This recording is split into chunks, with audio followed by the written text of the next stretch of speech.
le lion est le roi de la savane. Elle, éléphant, est le maître incontesté des terres. Et moi je suis le daron sauvage qu'aucun des deux n'ose provoquer. Simplement parce que je suis un ratel qui se moque de la vie et de la mort, un transmigré qui se bat au moindre désaccord, le sang belliqueux qui coule dans nos veines, ne me permet pas de vivre une vie paisible. Chaque jour, soit je suis en train de me battre, soit je suis en route pour aller me battre. Même si je ne suis pas de taille, je dois au moins lui flanquer 2 grosses claques. Mon père m'a même appris depuis tout petit. À l'avenir, quelle que soit la créature que tu rencontres, fonce et bats-toi avec elle. Tu peux y laisser ta peau, mais tu dois absolument soumettre ton adversaire. Jusqu'au jour où, par inadvertance, des humains m'ont attrapé. Ils m'ont jeté dans un zoo ouvert. Comme un animal de compagnie à observer, mais la fierté qui coulait dans mes veines m'interdisait de me laisser aller. C'est alors qu'une notification a retenti dans mon esprit. Félicitations à l'hôte pour avoir activé avec succès le système divin de la baston. Récompense, compétence coudrage. Désormais, tant que l'hôte cherchera activement la bagarre, il pourra obtenir un flux continu de récompenses diverses. À cet instant, une rage de vaincre a surgi dans mon cœur. C était une chance pour mon clan, celui des Ratels. De couvrir mes ancêtres de gloire, je devais absolument la saisir. À ce moment-là, une pierre a heurté ma tête, pile au bon endroit. J'ai regardé attentivement. C était un singe, accroupi sur un rocher artificiel, qui me dévisageait de haut en bas, avec un air moqueur, bien que je ne parle pas le langage des primates. J était certain que C était une forme de provocation. Mon mauvais caractère a immédiatement pris le dessus. J'ai poussé un grognement d'avertissement en direction de ce maudit singe. À ce moment-là, de plus en plus de touristes s'attroupaient pour regarder. Le singe a semblé sentir mon intention belliqueuse. Sous les yeux de tous, il a sauté à bas du rocher. Montrant les crocs, il a brandi ses poings et s'est rué sur moi. En voyant ça, j'ai éclaté de joie. Quelle coïncidence modèle. J était en train de me morfondre aux os, sans aucun moyen de gagner des points, quand un imbécile est venu se jeter de lui-même dans la gueule du loup. Ah, le bon singe! Il y avait plus qu'à s'y mettre. Aussitôt j'ai ouvert grand la gueule, et je me suis jetée sur lui. En voyant ce singe me défier d'une façon aussi suicidaire, et les touristes de l'autre côté de l'enclos sont entrés en ébullition. Même les gardiens ont été pris de panique. Ils se sont empressés d'organiser une équipe de sauvetage. En un instant, j'ai attrapé d'un coup de gueule le singe qui me fonçait dessus. Mes griffes acérées se sont abattues sur lui avec frénésie. Terrassé par la douleur, le singe a perdu toute capacité de résistance. Il ne pouvait que gémir en essayant d'esquiver. Mais pas question pour moi de laisser filer cet insolent si facilement. D'un coup sec, j'ai utilisé toute ma force pour le projeter au loin. Le corps entier du singe a été propulsé en arrière, écrasant contre la clôture, sans plus aucune réaction. À ce moment-là, les touristes ont éclaté en acclamations. Comparé au spectacle des animaux africains, ils préféraient de toute évidence ce genre de combat palpitant. Bien sûr, je n'avais pas tué ce singe. C'est juste que j'aime me battre. Je ne suis pas sanguinaire comme les autres carnivores. Cela a d'ailleurs permis aux gardiens du zoo qui surveillaient la situation de pousser un soupir de soulagement. Vaincre ce macaque d'Asie m'a rapporté 10 points. Pour elle, échanger contre une pilule de renforcement primaire valant 100 points. Ce N était clairement pas assez. J'ai donc reporté ma cible sur le chef des babouins dans l'enclos D. À côté, il a semblé, lui aussi, sentir l'hostilité dans mon regard. Se croyant à l'abri derrière l'enclos, il s'est même mis à me crier dessus. Comme pour se moquer de mon incapacité à briser le grillage, en voyant ça, mon adrénaline est de nouveau montée en flèche. Ni une, ni deux, j'ai planté mes crocs dans le grillage. Le babouin, bien qu'un peu méfiant au début, en voyant que malgré toute ma force, je n'arrivais pas à déchirer ce grillage. Non seulement il s'est mis à ricaner bruyamment, mais il a même osé, devant tous les touristes, me tourner le dos et se trémousser le derrière. Ça n'a fait que m'enrager davantage. À travers le grillage, j'ai tendu la patte pour attraper le babouin, mais il semblait l'avoir anticipé et s'est mis à courir, avant même que ma patte ne l'atteigne. Il a esquivé mon attaque. Puis ses cris moqueurs se sont fait encore plus forts. À ce moment-là, il n'y avait pas que moi. Même les touristes sur le côté serraient les dents de rage. Ils trouvaient que le comportement du babouin méritait vraiment une bonne raclée. Mais à cet instant, j'ignorais complètement les commentaires des touristes. Soudain, je me suis souvenu que nous, le clan des Ratels, nous avons un don pour creuser. J'ai regardé ce babouin en face de moi, avec sa tête à claque. Je me suis dit, maudite tête d'afro, prépare-toi à affronter la colère de ton peuple Ratel. Ensuite, sous les yeux de tous, j'ai commencé à creuser la terre comme un forcené. Il faut bien l'avouer. Nous, les Ratels, sommes des professionnels du creusage. J'ai disparu de la surface. En voyant ça, les touristes se sont mis à applaudir avec enthousiasme. En regardant le babouin complètement perplexe de l'autre côté de l'enclos, tout le monde riait aux éclats. En réalité, le babouin non plus ne s'y attendait pas. Il m'avait juste vu frapper le macaque un peu plus tôt. Il avait simplement l'intention de se moquer de moi, pour réconforter un peu le macaque. Pour une broutille pareille, comment avais-je pu lui en vouloir à ce point?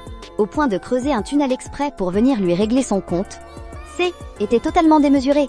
Ce babouin avait visiblement de l'expérience. Il savait pertinemment que nous, le clan des Ratels, sommes belliqueux et rancuniers. Cette pensée lui a donné un frisson. Mais peu de temps après, il a soudainement eu un ricanement, car il n'était pas le seul babouin dans cet enclos. Derrière lui, il y avait toute une bande de sous-fifres. En peu de temps, toute la bande de babouins, à l'appel de leur chef, s'est rassemblée, prêt à m'asséner un coup violent dès que je montrerai le bout de mon nez.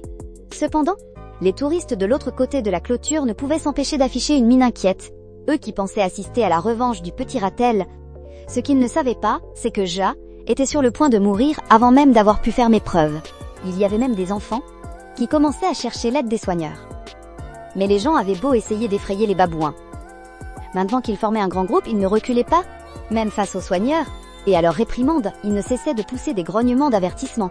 Mais juste au moment où l'attention des babouins se relâchait, une silhouette floue et grisâtre a jailli de la terre.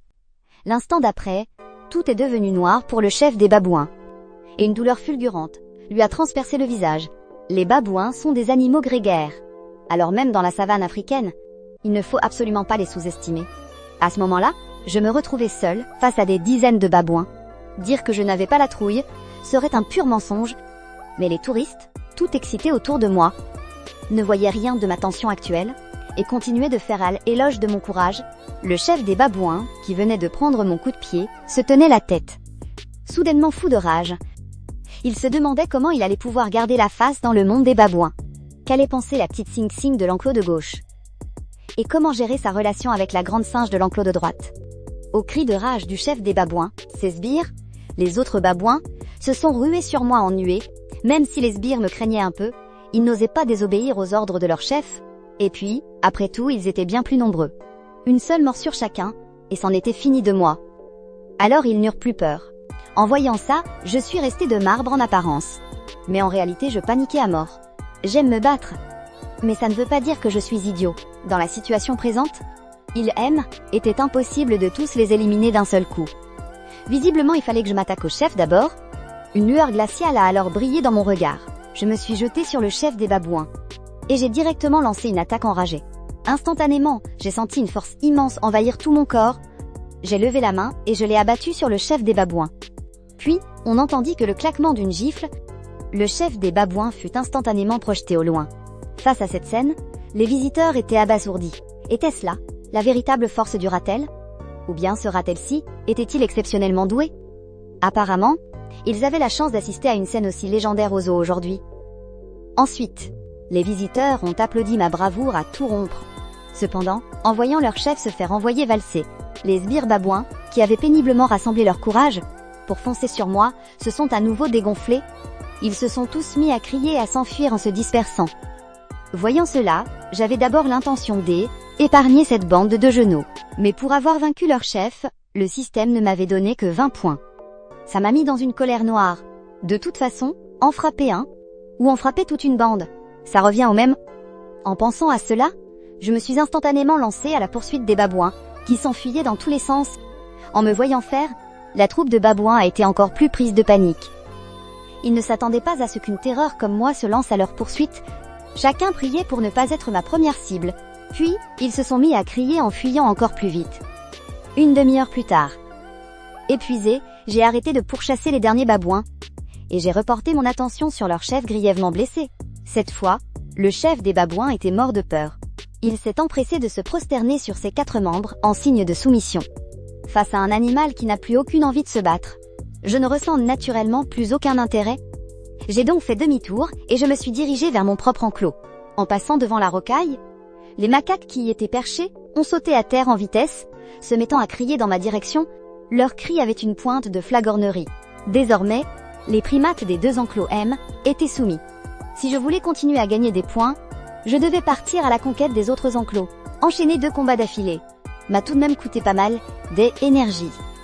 Pour l'instant, je pouvais dormir sur mes 2 oreilles dans cet enclos. En même temps, dans les 2 enclos voisins de celui des babouins, vivaient également un lion et un guépard. La scène où j'ai fait irruption dans l'enclos des babouins et où je les ai rossés jusqu'à ce qu'ils se soumettent en implorant pitié a bien évidemment été vue, bien que mes agissements l'aient quelque peu agacé, même en période habituelle de pénurie de nourriture. Ces carnivores n'ont aucune envie de s'en prendre à un ratel, et encore moins maintenant que la nourriture ne manque pas. De plus, nous, les ratels, avons une défense très solide. Même pour un lion mâle adulte, il faudrait plusieurs heures pour venir à bout d'un ratel. Sans parler de la perte de temps. La viande n'est même pas bonne. Il préférerait mourir plutôt que de s'engager dans une tâche aussi ingrate et pénible. La nuit, je me suis réveillée de mon sommeil. Alors que je cherchais une racine d'arbre pour me soulager, un rugissement de lion a retenti à mes oreilles. J'ai été surpris un instant. Puis j'ai exulté. Un lion! Le prédateur au sommet de la chaîne alimentaire de la savane africaine. Si je parviens à le battre, je gagnerai à coup sûr une montagne de points. Pour l'instant, je ne peux pas affronter les lions qui sont hors du zoo. Mais celui-ci, juste devant moi, je peux m'en occuper. En pensant à cela, mon regard a traversé l'enclos des babouins. Pour se poser lentement sur l'enclos voisin, celui du lion, peut-être par instinct animal, le lion endormi a lui aussi senti le danger. Il a regardé instinctivement dans cette direction, et m'a aperçu, moi qui avais fait sensation pendant la journée, en train de le fixer droit dans les yeux. « Hé, tête plate! Te regarde quoi comme ça?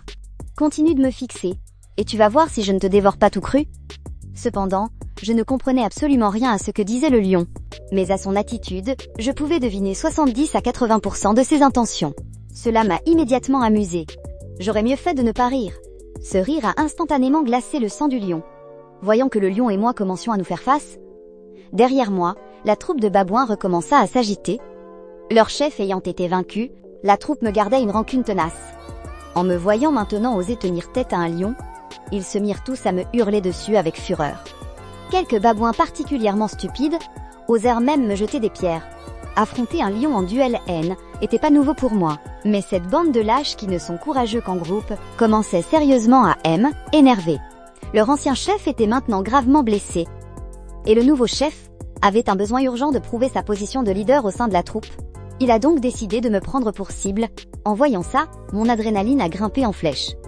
J'ai cessé de prêter attention au lion qui me faisait face, et j'ai tourné les talons pour foncer vers l'enclos des babouins. Le tunnel que j'avais creusé auparavant avait été bouché par les gardiens. Mais pour moi, un expert en la matière, ça ne servait absolument à rien. Voyant que j'arrivais pour de bon, le nouveau chef des babouins devint encore plus excité. La fureur du combat bouillonnait en lui. Encouragés par leur chef, les autres babouins se préparaient tous au combat, sur le qui-vive, plus alertes que jamais. À ce moment-là, ils étaient tous perchés dans les arbres, des pierres, préparés à l'avance, à la main. Ils comptaient utiliser leur position surélevée pour me faire subir une attaque dévastatrice. Mais ce à quoi ils ne s'attendaient absolument pas, c'est qu'aussitôt sorti du tunnel, j'ai grimpé directement le long du tronc d'arbre. Ma vitesse était telle que même le guépard, qui observait non loin, en fut stupéfait. Les babouins furent alors complètement pris de court. Jamais ils n'auraient imaginé qu'un ratel pouvait grimper aux arbres pendant l'heure qui a suivi. Seuls les cris de douleur des babouins résonnaient dans tout l'enclos. 13 d'entre eux ont eu des fractures. 8 ont été grièvement blessés. Seul le chef des babouins qui m'avait provoqué a fini au paradis. Pendant que je me battais férocement avec les babouins, le lion et le guépard n'avaient cessé de regarder le spectacle de l'autre côté du grillage. À l'origine, ils pensaient que les babouins, unis et solidaires, seraient redoutables, et que même si J était fort, je finirais certainement par me faire massacrer. Mais qui l'eût cru? Cette bande de babouins a failli être exterminée par ma faute. Le lendemain matin, les gardiens du zoo, en voyant l'enclos des babouins dévasté, ont même commencé à discuter de la possibilité de me relâcher dans la nature. Jamais ils n'auraient imaginé qu'un jeune ratel puisse causer un tel chaos. Alors, peu importe que je sois adulte ou non, ils m'ont placé de force sur la liste noire du zoo, avec une mise à L, épreuve en guise de punition. Si je ne changeais pas de comportement, ils n'auraient d'autre choix que de me relâcher, à contre-cœur, dans la nature.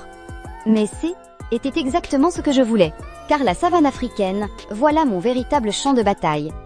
Pour améliorer rapidement mes compétences au combat, j'ai jeté mon dévolu sur une lionne qui venait tout juste de mettre bas. Lorsque la lionne endormie a senti une odeur inconnue, à peine a-t-elle ouvert les yeux qu'elle m'a vue, sur le point de lui voler son lionceau.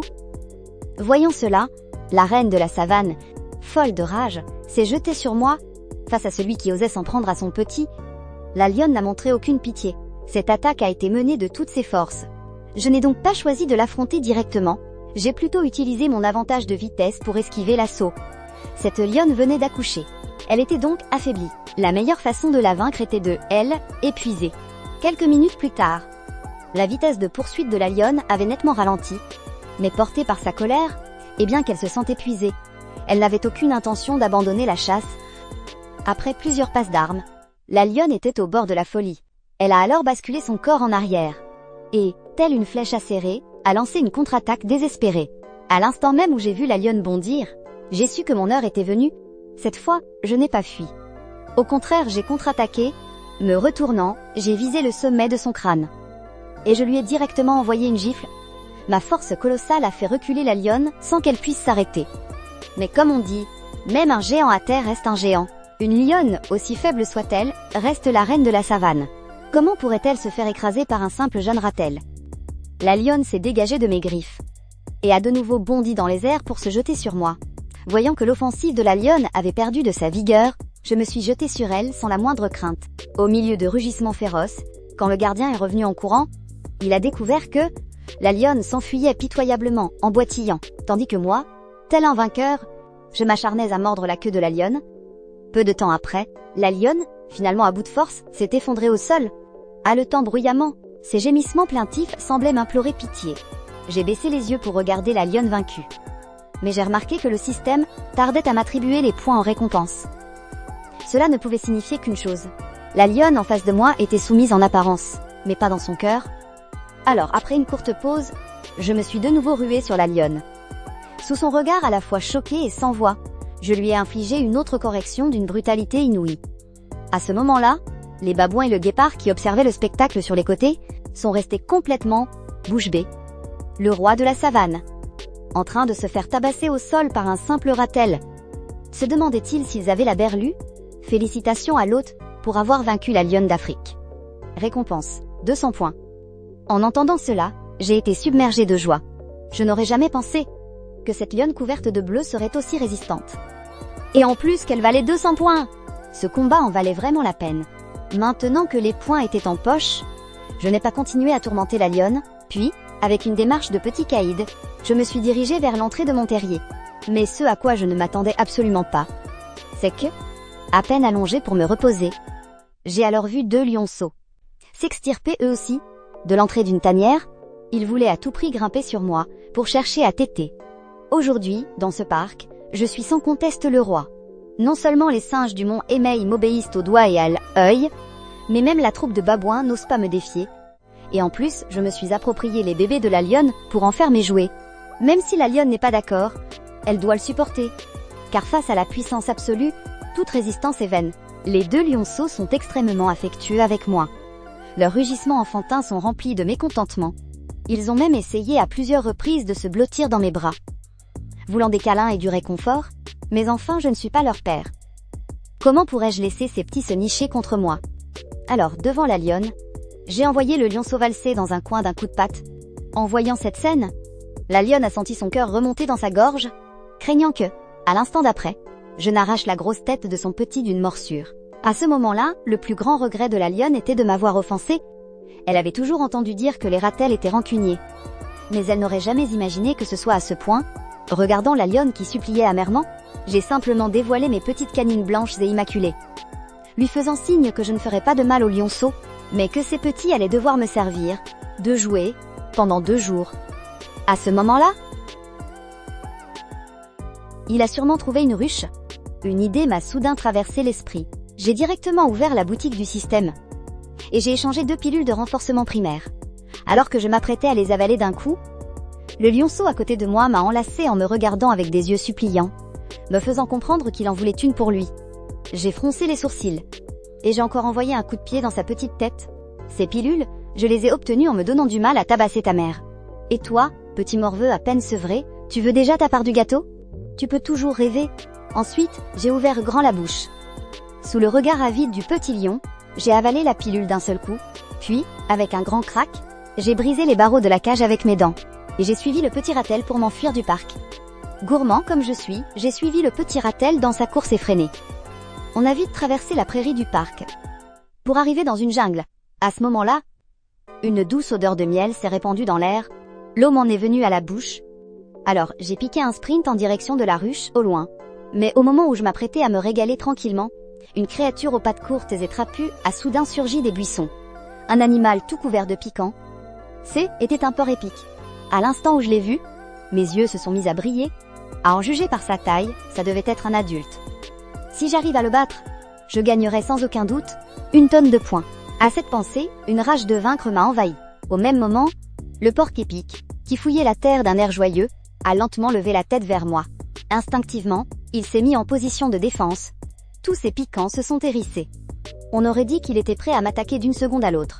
Mais quand il a ouvert les yeux, et qu'il s'est efforcé de bien voir qui j'étais, toute son assurance a disparu en un instant. Oh la vache, un ratel!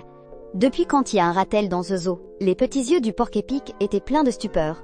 Puis, sans un regard en arrière, il a filé dans les buissons. Quant à défendre son territoire, pas la peine d'y penser. Qui serait assez idiot pour chercher des noix à un ratel? J'en suis resté pantois. Jamais je n'aurais cru que ce porc épic était un tel dégonflé. Il a détalé à la seconde où nos regards se sont croisés. Du coup, j'ai reporté mon attention sur elle, énorme ruche juste en face. J'ai alors foncé tête la première dans le tronc d'arbre. La puissance du choc a fait voler la ruche en éclats. Le miel sucré s'est mis à couler lentement. Au même instant, des nuées d'abeilles sont sorties en trompe de la ruche.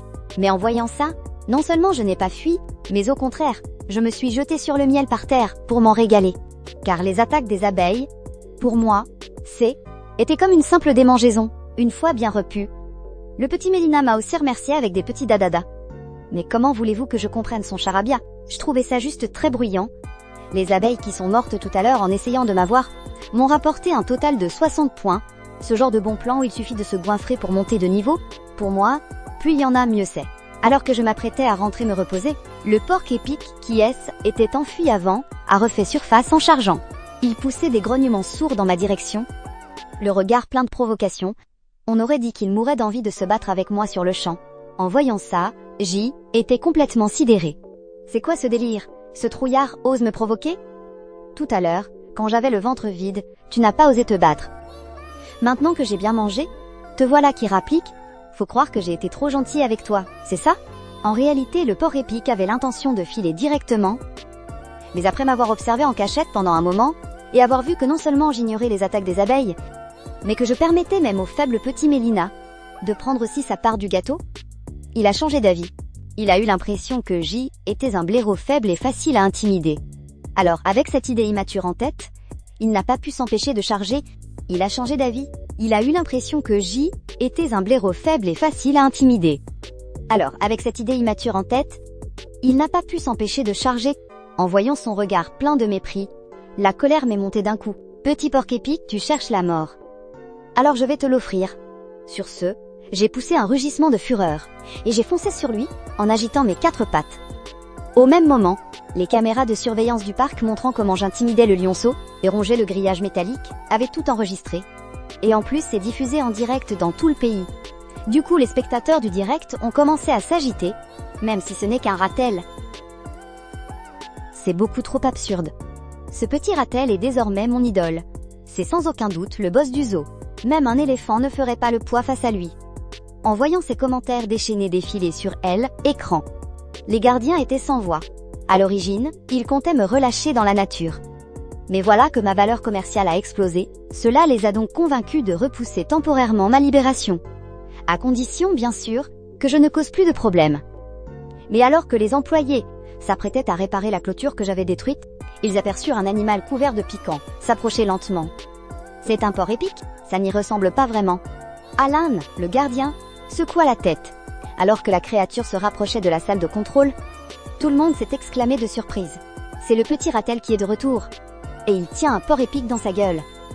Je dois l'avouer, ce porc épic était plutôt coriace. Même si le système m'a récompensé de 50 points pour l'avoir éliminé, je n'ai plus du tout envie de m'en prendre à ce genre de bête. Parce que ça pique vraiment la gueule. La nuit, l'enclos des lions est particulièrement calme. Mais un intrus a jeté son dévolu sur les lionceaux endormis. Il s'agit d'un serpent de plus de 2 mètres de long. Un cobra royal, l'un des plus dangereux du monde. D'habitude, il ne vit pas dans la zone des mammifères. Il est seulement venu ici aujourd'hui en poursuivant une proie. Mais il ne s'attendait pas à tomber sur quelques délicieux lionceaux. Il a rapidement flairé la présence des autres animaux aux alentours. Mais il y avait une odeur qu'il n'arrivait pas à identifier. Et pourtant, au plus profond de lui, il ressentit une peur inexplicable. Mais dans le silence de la nuit, en regardant les lionceaux profondément endormis, le cobra royal plissa les yeux, puis, il rampa lentement vers sa cible. Peut-être est-ce dû à l'instinct aiguisé des animaux face au danger. La lionne endormie ouvrit brusquement les yeux, a immédiatement repéré le cobra royal qui s'apprêtait à attaquer les petits. Elle est aussitôt entrée dans une rage folle, et a abattu sa patte sur l'ennemi en face d'elle. Mais les lions, en réalité, sont très méfiants envers les serpents. Ils ne peuvent pas résister au venin des serpents. C'est pourquoi en Afrique, les serpents peuvent être considérés comme les prédateurs naturels des lions. La lionne protégeait farouchement ses lionceaux derrière elle, sans oser attaquer imprudemment. Elle ne pouvait que se défendre frénétiquement avec ses griffes. Mais le cobra royal n'avait aucune intention de les laisser s'en tirer. Il s'est dressé peu à peu, cherchant une faille dans la défense de son adversaire. À ce moment-là, les rugissements de la lionne ont également réveillé les autres animaux des alentours. En voyant cela, le guépard et le babouin ont poussé des cris de terreur. Quant à moi, j'avais abattu un porc épic pendant la journée, et mon corps était transpercé de piquants. La nuit, J était étendu par terre, dormant d'un sommeil de plomb. Je n'ai absolument pas entendu leur vacarme. Pendant ce temps, dans sa confrontation avec la lionne, le cobra royal a finalement trouvé une opportunité et a mordu férocement la lionne. Bien que la force de la morsure des serpents ne soit pas négligeable, pour une lionne aguerrie, ce N était qu'une piqûre sans conséquence. Cependant, ce venin mortel obligeait la lionne à la plus grande prudence. Au fil du temps, la lionne a commencé à se sentir prise de vertige. Des hallucinations ont peu à peu commencé à apparaître devant ses yeux.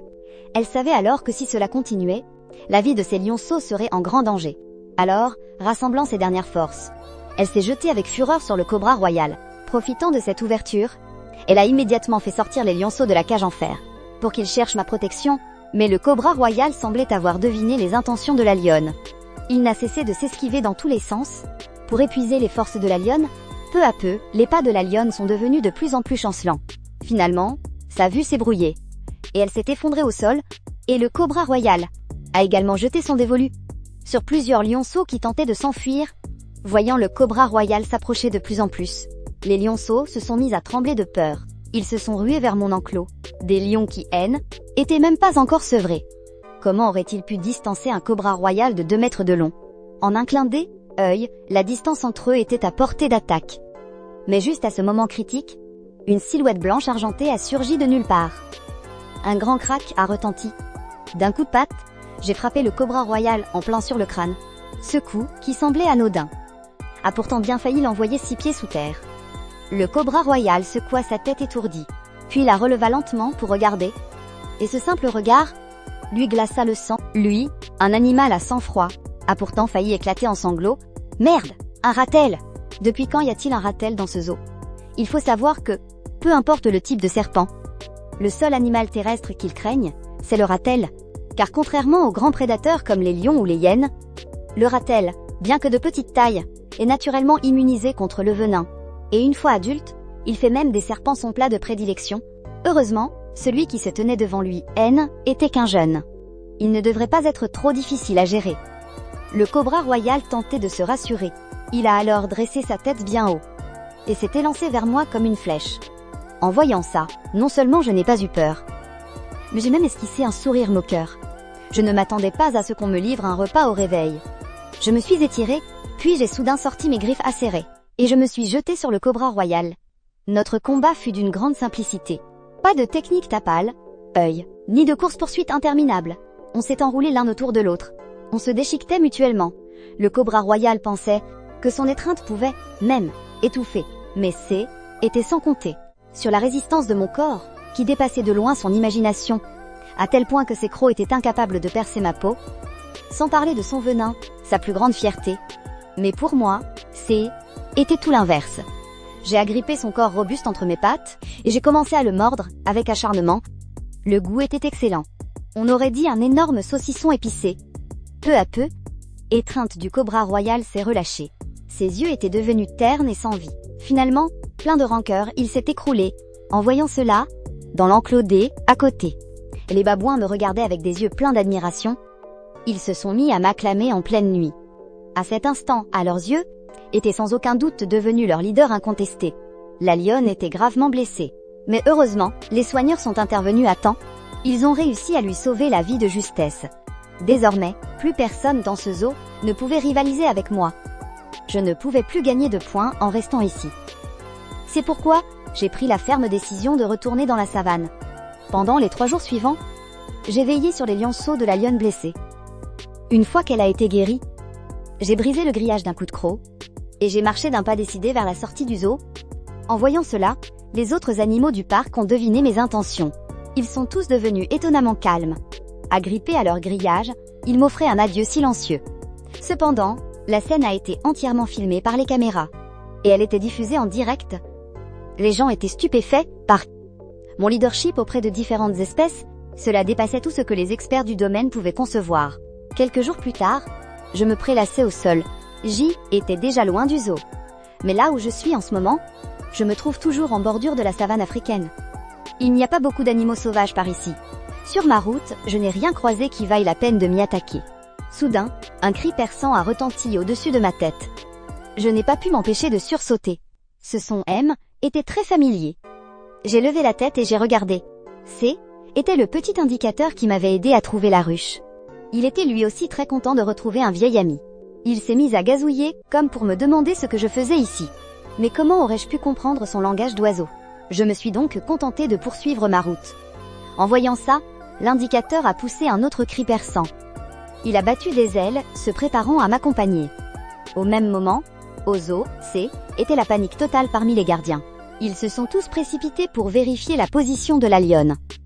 Il s'est avéré que peu de temps après mon départ, la lionne rétablie S était elle aussi évadée avec ses lionceaux. Je déteste la saison des pluies en Afrique, parce que être trompé peut rendre malade. Je n'ai jamais eu peur de me battre, mais la maladie est une menace terrifiante pour les animaux.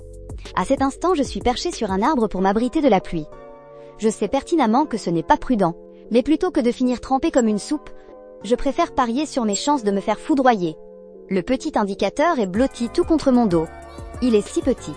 Dans cette tempête, il n'a d'autre choix que de chercher refuge auprès de moi. La pluie a duré toute la nuit. Si J était encore au zoo, j'aurais pu faire la grasse matinée en toute tranquillité. Mais ici, dans la savane africaine, je dois rester constamment sur mes gardes.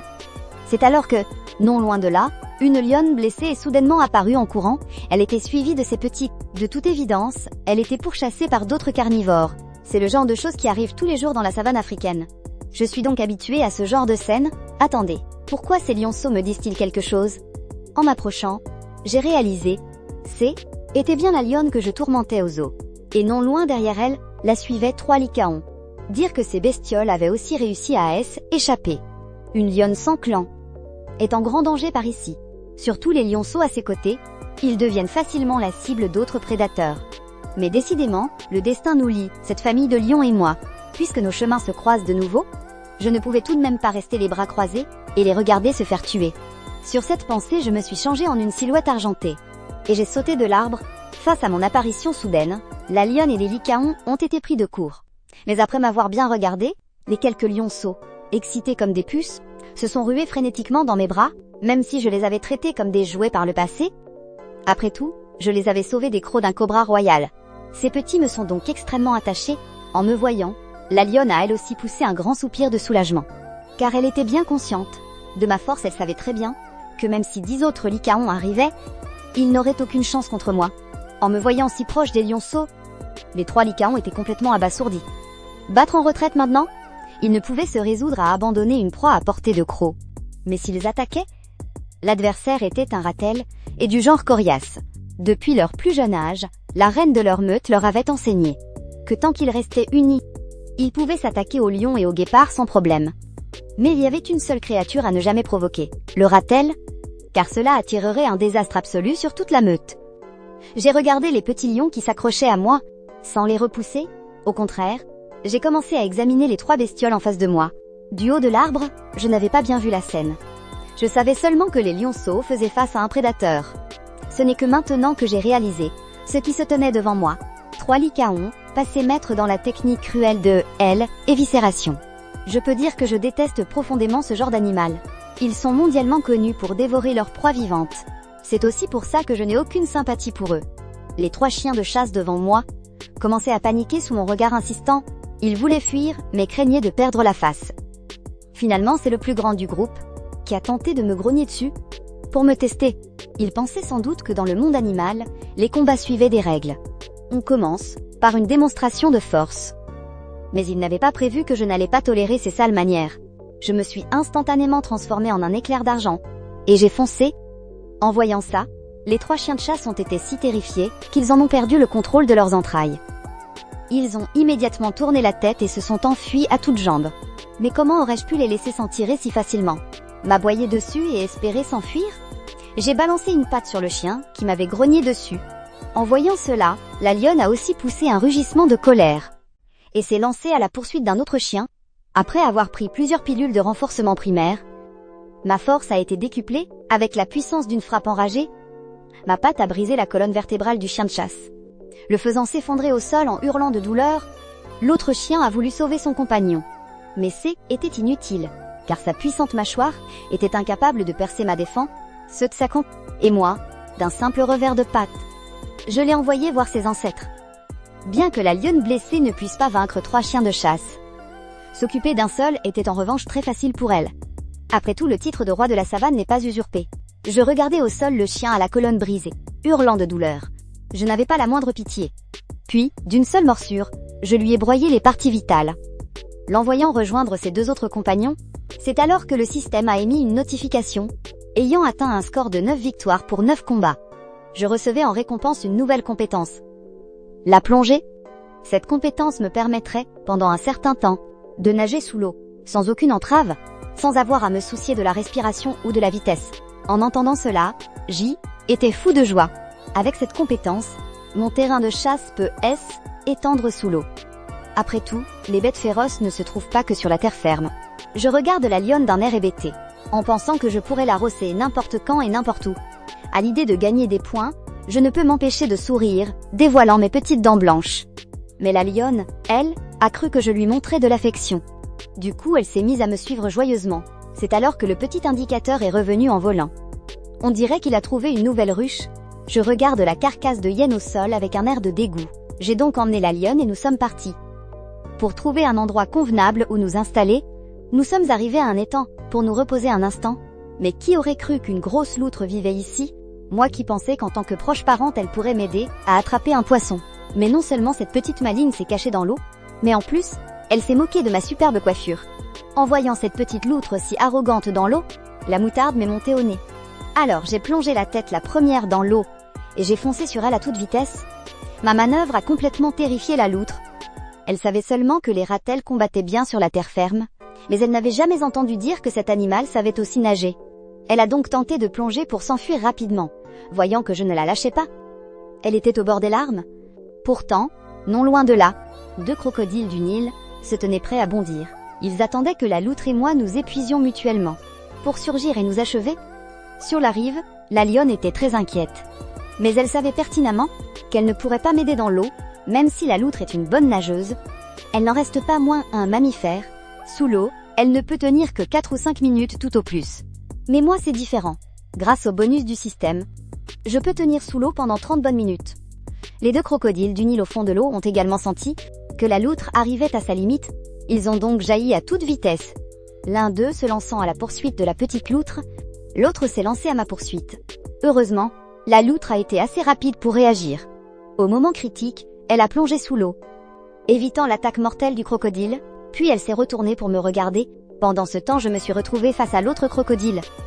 Bien que j'ai des compétences en plongée, je ne suis après tout pas une créature née dans l'eau. Mon agilité était naturellement pas comparable à celle de la loutre. Même si j'avais repéré le crocodile et changé de trajectoire à temps, je suis quand même passée juste à côté de sa gueule. Les dents acérées du crocodile ont même arraché quelques-unes de mes magnifiques mèches de fourrure. En voyant ça, je suis entrée dans une rage folle. Je ne m'attendais pas à ce que ce crocodile soit aussi sournois. J'ai alors fait volte-face, abandonnant la poursuite de la loutre, pour foncer droit sur le crocodile. La petite loutre a semblé comprendre mon intention, et s'est tacitement rangée de mon côté. Elle a aussi chargé l'autre crocodile. La force de combat d'une loutre adulte n'a rien à voir avec celle d'un crocodile du Nil. Conscient de la puissance de la loutre, le crocodile du Nil qui l'avait attaqué par surprise, a abandonné son congénère et s'est enfui à toute vitesse. Mais le crocodile en face de moi ne me connaissait visiblement pas. Il a quand même ouvert grand la gueule pour me mordre. Mais je n'allais certainement pas tolérer un crocodile aussi arrogant. D'un coup violent de ma patte droite, j'ai soudainement concentré ma force. Et je l'ai frappé à l'œil. Je savais pertinemment que était le seul point faible de son corps. Ce seul coup lui a fait perdre complètement la vue. Même son cerveau a été touché. Puis, tout est devenu noir pour lui et il a sombré au fond de l'eau. Bientôt, l'eau de la rivière tout autour s'est teintée de rouge. La lionne, anxieuse, faisait les 100 pas sur la rive. Finalement, peu de temps après, j'ai lentement refait surface. Et je suis montée sur la rive, complètement épuisée. Je me suis affalée sur le sol, haletant bruyamment. Après tout, était mon premier combat sous l'eau. Par manque d'expérience, j'avais aussi gaspillé beaucoup d'énergie. Après avoir éliminé un crocodile, je n'avais plus la force de poursuivre cette loutre, se sentant peut-être redevable, la petite loutre, avec l'aide de la lionne, a traîné le corps du crocodile hors de l'eau. Elle l'a ensuite jeté à mes pieds. On aurait dit qu'elle voulait me remercier. Après tout, nous sommes de lointains cousins. Je n'ai donc pas cherché à lui en vouloir. Je me suis plutôt mis à dévorer le crocodile à pleines dents. À ce moment-là, l'indicateur tournoyait dans le ciel. Ses cris perçants nous alertaient d'un danger. Il s'est avéré que non loin de là, un anthropologue nous suivait à la trace. En voyant la lionne s'agiter, j'ai tout de suite su que ces humains en avaient après elle. La lionne était terrifiée. Elle avait peur que ces gens soient venus la capturer pour la ramener au zoo. C'est pourquoi elle n'a jamais eu une très bonne opinion des humains. Après avoir fait nos adieux à la loutre, nous avons repris notre route. Grâce aux explorations du petit indicateur, nous avons découvert une forêt luxuriante. Mais la lionne se montrait extrêmement méfiante envers cet endroit. À force de vivre ensemble, j'arrivais à peu près à comprendre ce qu'elle voulait dire, bien que ce soit un excellent habitat. La tranquillité s'accompagnait aussi de dangers. Un territoire aux conditions si favorables attirerait naturellement la convoitise d'autres animaux. La guerrière voulait encore me convaincre de changer d'endroit, mais à moins d'un imprévu. Et si des animaux venaient nous chercher des noises, alors pas question de partir. Car c'est précisément ce que je recherchais. Sur ce, j'ai emmené tout le groupe vers ce nouvel habitat. En traversant les hautes herbes, je suis arrivée au milieu d'une clairière. Après avoir inspecté les environs du regard, j'ai hoché la tête, satisfait. J'ai alors décidé d'en faire notre camp de base. Tout en marchant, j'ai senti que le sol avait quelque chose d'étrange. Il était meuble, comme retourné, avec des traces évidentes de remaniement. Alors, d'un coup de patte, j'ai frappé le sol sous mes pieds. Le sol s'est effondré en un instant, révélant une très jolie grotte. On aurait dit le produit du creusement minutieux d'un animal, mais ça n'avait aucune importance pour moi. Ce qui comptait, c'est que ça me plaisait beaucoup. À partir de maintenant, ce serait ma tanière. Mais alors que je m'apprêtais à me glisser dans le trou pour une sieste, j'ai soudain entendu un rugissement de colère. Je suis sortie précipitamment de la grotte, craignant que la lionne ne soit trop brutale et ne me vole mon butin. Mais, à peine sortie, j'ai vu la lionne faire face à un phacochère. Vu l'amour que je portais au film Le Roi Lion dans ma vie antérieure, en voyant le modèle original de Pumba, je n'ai pu m'empêcher de ressentir une certaine sympathie. Je me suis dit que ce terrier devait être le chef, œuvre du phacochère. S'il se montrait raisonnable, je lui laisserais la vie sauve, mais ce phacochère était pas aussi mignon que Pumba. En me voyant sortir de chez lui, il m'a chargé avec une rage folle. Les 4 défenses dans sa bouche étaient très acérées. Même un lion n'oserait pas l'affronter de front. Mais j'avais une confiance absolue en ma propre défense. J'ai levé ma patte droite et l'ai abattue sur le phacochère. Bien que le choc violent n'ait pas percé ma défense, il m'a tout de même projeté à plusieurs mètres. Et mon coup déchaîné lui a fracassé le crâne en même temps. En regardant le phacochère effondré au sol, je n'avais pas le moindre appétit. J'ai seulement pu faire signe à la lionne et à son petit de se le partager. Mais qui aurait cru que l'odeur du sang attirerait d'autres carnivores? Des herbes hautes à côté, un guépard est sorti lentement. Mais quand il a vu la lionne, il a d'abord eu l'air surpris. Puis il a tourné son regard vers moi, qui était allongé à côté. « Putain, c'est vous !» Je pensais qu'un autre animal venait nous servir d'offrande. Mais je ne m'attendais pas à ce que ce guépard soit cet abruti du zoo.